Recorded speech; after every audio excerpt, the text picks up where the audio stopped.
saya tidak ingin menjadi bagian dari orang-orang yang mengkhianati Pak Prabowo. Saya sampaikan terus. Ya. Saya ingin ke Mas Anies, karena ini dalam tema narasi yang dibangun bahwa ada yang berkhianat dan sebagainya. Ada yang kemudian akhirnya ramai diputar lagi, Mas. Percakapan kita di Mata Najwa 5 tahun yang lalu. Ketika waktu itu konteksnya adalah kita dengarkan saja supaya bisa dapat gambaran. Kita lihat video Mata Najwa 2018. Dalam pertemuan itulah Pak Prabowo menanyakan yang mungkin yang terakhir, yang ketiga kalinya. Jadi Pak Anies, apakah Pak Anies bersedia untuk menjadi calon wakil? Dan saya sampaikan, Pak Prabowo, ini sebuah kehormatan yang luar biasa. Karena ada 260-an juta orang dan saya diminta untuk menjadi pendamping. Mas Anies, saya harus tanya, apakah Anda menolak ini karena tawarannya cawapres? Tapi kalau tawaran capres mungkin saja akan berbeda?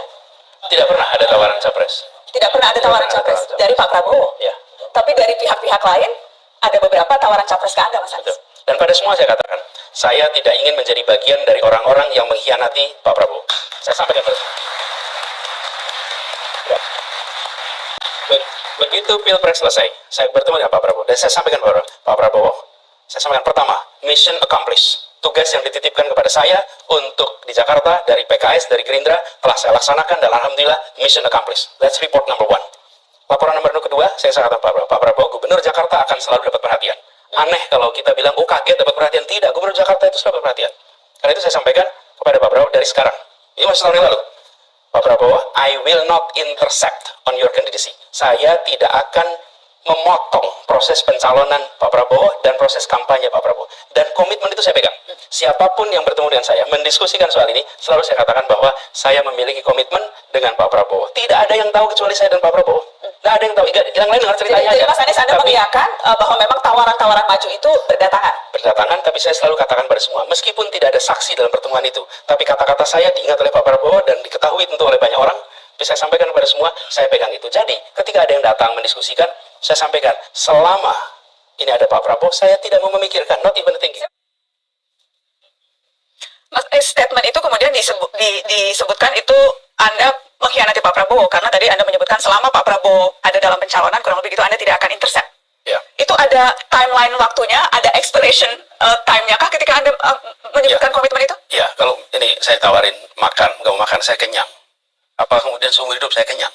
Ya pada saat ini, saya katakan saya kenyang, itu kira-kira. Ya, analogi aja. Nah, apa yang saya sampaikan pada saat itu tahun 2019. 18. Ya.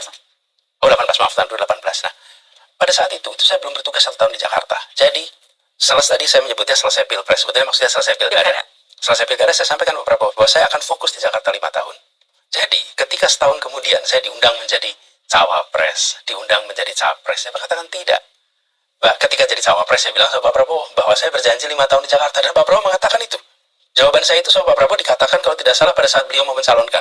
Di rekaman yang sama pada malam itu, waktu Nana tanya, itu saya ditunjukkan waktu itu rekamannya Pak Prabowo di Masjid Sunda Kelapa pada saat beliau akan maju mendaftar. Saya akan minta produser, boleh tolong produser dicek supaya nanti saya akan bisa kita lihat juga. Boleh diteruskan dulu, Mas Anies? Ya, jadi ada di bagian awalnya bahwa Pak Prabowo menyebut Anies berjanji 5 tahun di Jakarta. Dan kemudian itulah yang saya sampaikan bahwa selama 5 tahun saya akan fokus di Jakarta. Saya tidak tahu apa yang terjadi kemudian. Ya inilah yang menjadi komitmen kami. Jadi kami ingin memastikan bahwa apa yang dilakukan oleh semua pendukung untuk kerja di Jakarta jangan ditinggalkan. Dan Pak Prabowo ini akan maju Pilpres tahun 2019. Yang kita semua tahu beliau akan maju. Jadi saya katakan saya tidak akan mengintercept pencalonan Bapak tahun 2019 besok. Selesai. Jadi itu semua sudah ditunaikan. Jadi tidak ada yang dikhianati. Ini adalah satu komitmen menuntaskan kerja di Jakarta, tidak akan belok dari tugas di Jakarta, dan saya tunaikan tugas ini hingga selesai. Saya mau cek, apakah produser Mata Najwa sudah menemukan cuplikan itu? Boleh tolong diputarkan? Sebetulnya kami minta. Tadi beliau mengatakan beliau sudah ada sumpah 5 tahun, beliau harus setia kepada sumpahnya, kepada rakyat dan sebagainya. Ya kan?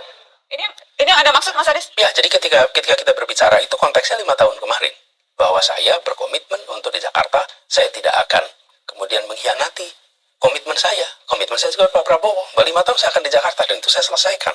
Jadi ini menurut saya agak terlalu jauh kalau kemudian dinyatakan sampai kapanpun tidak akan bersedia dicalonkan. Nah, sekarang juga saya tidak mencalonkan diri. Saya sedang bertugas di Jakarta, dicalonkan oleh partai yang pada saat pilkada juga tidak mendukung saya. Yang mendukung saya adalah PKS. Dan sejak kemudian dicapreskan oleh Nasdem, apakah sudah sempat bertemu dan berbincang dengan Pak Prabowo? Belum.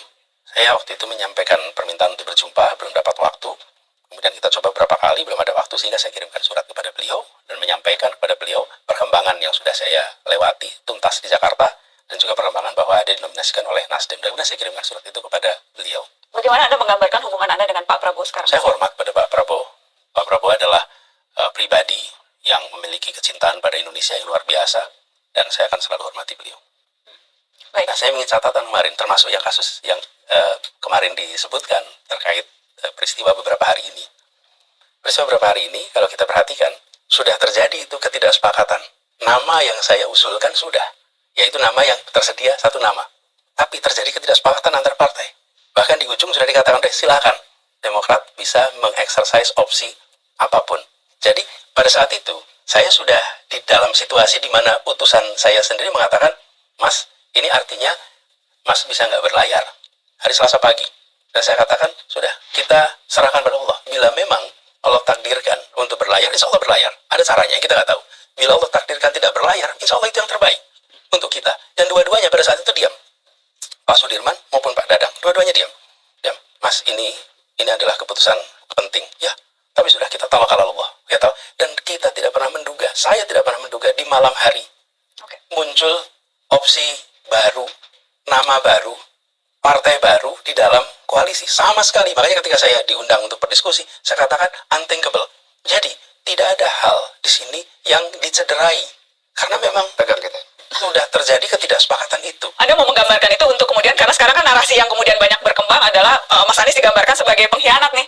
Sebelumnya mengkhianati komitmen dengan Pak Prabowo, kemudian sekarang mengkhianati komitmen dengan SBY, dan seterusnya dan seterusnya. Anda berusaha menjelaskannya dalam konteks itu. Bukan hanya menjelaskannya. Jadi, dilabeli bukan berarti kita melakukan itu, kan persepsi yang dicoba dimunculkan.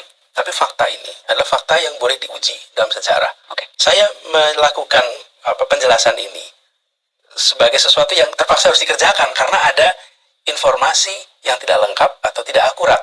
Tapi menurut saya ini tidak akan pernah selesai he says, he says. Oke. Ya, kata dia, kata saya. Tapi ini fakta, ini jelas, dan saya jelaskan apa yang kami alami, apa yang kami putuskan. Oke. Selebihnya kita maju ke depan, nengok ke depan untuk Indonesia yang lebih adil, Indonesia yang lebih baik untuk semuanya.